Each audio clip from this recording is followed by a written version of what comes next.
टाकणार कुठं? भाडं माळते म्हणजे स्मशानभूमीला जाळण्यासाठी लाकडं टाकलेलं आहे. ती कोण दिली तुम्हाला ते ऑर्डर स्मशानभूमीत? ते आपल्याला ऑर्डर दिलेलं नाही, आपल्याला ते शेतकरी तिथं टाका लागलाय. तुम्हाला कोण सांगितलं हे ते घेऊन शेतकरी जायला? आपल्याला भाडं तिने द्यायला लागलाय ना. कुठला शेतकरी? हे प्लॉटिंग पाडणार? काय नाव काय आहे त्यांचं? प्लॉटिंग पडणार नाही, शेतकरी दिलाय साहेब. प्लॉटिंग पडणार अजून घेतलेलं नाहीये. तुला कोणीतरी कॉन्ट्रॅक्ट दिला असेल ना, त्याचं नाव पत्ता काय काहीतरी असेल. ते या लागलेत ना. भरलेत का गाडीत? ते या लागलेत, सांगू. सोलापूरच्या सलगरवाडी परिसरात प्लॉटिंगसाठी तब्बल 135 ते 150 मोठ्या झाडांची अवैधरित्या कत्ल करण्यात आल्याचा धक्कादायक प्रकार समोर आला आहे.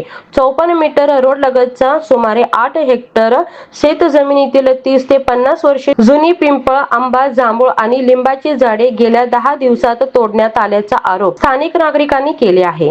या झाडांचे सुमारे 5 ट्रक लाकूड विक्रीसाठी गेल्याचीही चर्चा आहे. पर्यावरण दूत डॉक्टर मनोज देवकर आणि वृक्षप्रेमी राम हुंडारे यांनी घटनास्थळी जाऊन लाकूड भरलेली आयसर गाडी हडवली. त्यानंतर वन विभाग, पोलीस व महापालिका अधिकाऱ्यांनी पंचनामा केला. उपमहापौर ज्ञानेश्वरी देवकर यांनीही घटनास्थळी भेट देत दोषीवर कठोर कारवाईचा इशारा दिला. वाढत्या तापमानात सावली देणारी झाडे तोडल्याने पर्यावरण प्रेमींमध्ये तीव्र संताप व्यक्त होत आहे.